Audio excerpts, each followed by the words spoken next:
சுகருக்கு மாத்திரை சாப்பிடக்கூடியவங்க மட்டும் இந்த வீடியோவை கடைசி வரைக்கும் இருக்க பாருங்க, ஓகேவா? இன்னைக்கு கால் பாத எரிச்சல் கேள்விப்பட்டிருப்பீங்களா? கால் மரத்து போவது, காலில் ஆறாத புண் பார்த்துருப்பீங்க. மாத்திரை இன்சுலின் ஒழுங்காக எடுத்த பிறகு கூட நிறைய சுகர் பேஷண்ட்ஸ் புண் ஆறவே ஆறாது. பார்த்துருக்கீங்களா? நிறைய சுகர் என்னல்ல கால் மரத்து போவது, காலில் ஆறாத புண் மட்டும் இல்லை, நிறைய சுகர் பேஷண்ட்ஸு மாத்திரை இன்சுலின் ஒழுங்காக எடுத்த பிறகு கூட என்னெல்லாம் வருது? Protein leakage. இதுக்கும் மாத்திரை போட்டுட்டு இருக்காங்க. கிரியாட்டினின் என்ன ஆகுது? ஜாஸ்தி ஆகுது. கரெக்டா? கிரியாட்டினின் பிரச்சனை. கிட்னி டயாலிசிஸ் பண்ணிட்டு இருக்காங்க. கரெக்டா?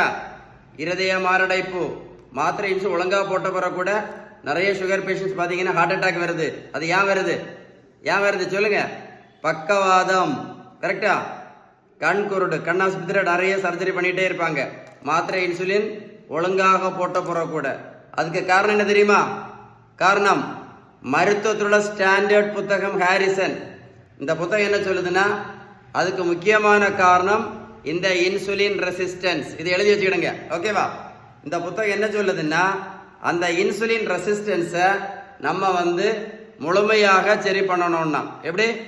கொஞ்சம் சரி பண்ணக்கு இல்லை, முழுமையாக சரி பண்ணணும்னா ஒரே ஒரு ட்ரீட்மெண்ட் தான்.